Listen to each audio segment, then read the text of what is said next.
Hello friends, ಎಲ್ಲರಿಗೂ ನಮಸ್ಕಾರ. Welcome to ಕೈಫ್ಲಾಫ್ಟ್. ಸಬ್ಕು ಸಲಾಮ್ और ಆದಾಬ್. ಇವತ್ತಿನ ವೀಡಿಯೋದಲ್ಲಿ 5 ಜೊತೆ ಪಟ್ಟಗಳು ನಾನು ಚಿಕ್ಕಬಳ್ಳಾಪುರ ನಮ್ಮ ಸಬ್ಸ್ಕ್ರೈಬರವರು ತಗೊಂಡು ಹೋಗಿದ್ದಾರೆ. ಅವರು ಇದನ್ನು ಪ್ರಿಫರ್ ಮಾಡಿರೋದು ಟ್ರೈನಿಂಗ್ ಕೊಡೋಕ್ಕೆ. ಅಂದರೆ 1 ಮಂತು 1 ತಿಂಗಳ ನಂತರ ಲಾಫ್ಟಲ್ಲಿ ಆರಿಸಿ ಆಮೇಲೆ 5-10 ಕಿಲೋಮೀಟರ್ 20 ಕಿಲೋಮೀಟರ್ ಟಾಸ್ ಮಾಡೋಣ ಅಂತ ಓಪನ್ ರೇಸಲ್ಲಿ ತಗೊಂಡು ಹೋಗಿದ್ದಾರೆ. ಅವರಿಗೆ ಒಳ್ಳೆಯದಾಗಲಿ. ಹಾಗೆ ನಮ್ಮ ಚಾನಲ್ನ ಸಬ್ಸ್ಕ್ರೈಬ್ ಮಾಡ್ಕೊಳ್ಳಿ, ನೋಟಿಫಿಕೇಷನ್ ಬೆಲ್ ಐಕನ್ ಪ್ರೆಸ್ ಮಾಡ್ಕೊಳ್ಳಿ. ಎಲ್ಲ ಅಪ್ಡೇಟ್ಸ್ ಚಾನಲ್ ಮುಖಾಂತರ ಸಿಗುತ್ತೆ. ಇನ್ನೊಂದು ವಿಷಯ ಏನಂದರೆ, ಡಯಾಸ್ ಬ್ಲಡ್ ಲೈನ್ ಹತ್ರ ಏನು ನನ್ನ ಪಟ್ಟಾಸು every month regular batches 5 to 6 pairs ನಾನು ಕೊಡ್ತೀನಿ ನಮ್ಮ ಸಬ್ಸ್ಕ್ರೈಬರ್ ಫ್ರೆಂಡ್ಸ್ಗೆ.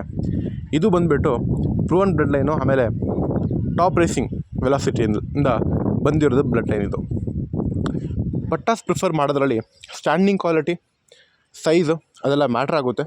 ನಂತರ ನೋಡಿ, ಬ್ಲೂ ಬಾರ್ ಮತ್ತು ಬ್ಲೂ ಚೆಕರ್ ಇದು one of the biggest blood line. ಅಂದರೆ ಜಾನ್ ಕೀಮ್ ಅಂತ ಒಂದು ಬರ್ಡ್ ಇದೆ, ಅರೌಂಡ್ $14 million ಸೇಲ್ ಆಗಿರೋಂಥ ಬರ್ಡ್. ಅದು ಕೂಡ ಈ ಪ್ಯಾಟ್ರನಲ್ಲಿ ಬರುವಂಥ ಬರ್ಡು. ಸೊ ಹಾಗಾಗಿ ನೀವು ಯಾವತ್ತೂ ಕೂಡ ಪಟ್ಟಾಸ್ ಪ್ರಿಫರ್ ಮಾಡಿದ್ರೆ ರೇಸಿಂಗ್ ಹೋಮರಲ್ಲಿ ಈ pattern blue bar, blue checker, dark blue checker ಈ ಥರ ಪ್ರಿಫರ್ ಮಾಡಿ. ಯಾಕಂದರೆ ಮಿಸ್ ಆಗೋದು ಟ್ರೈನಿಂಗ್ ರೇಸಿಂಗ್ ಟೈಮಲ್ಲಿ ಮಿಸ್ ಆಗುವಂತಹ ಚಾನ್ಸ್ ಇದಕ್ಕೆ ತುಂಬ ಕಡಿಮೆ ಇದೆ.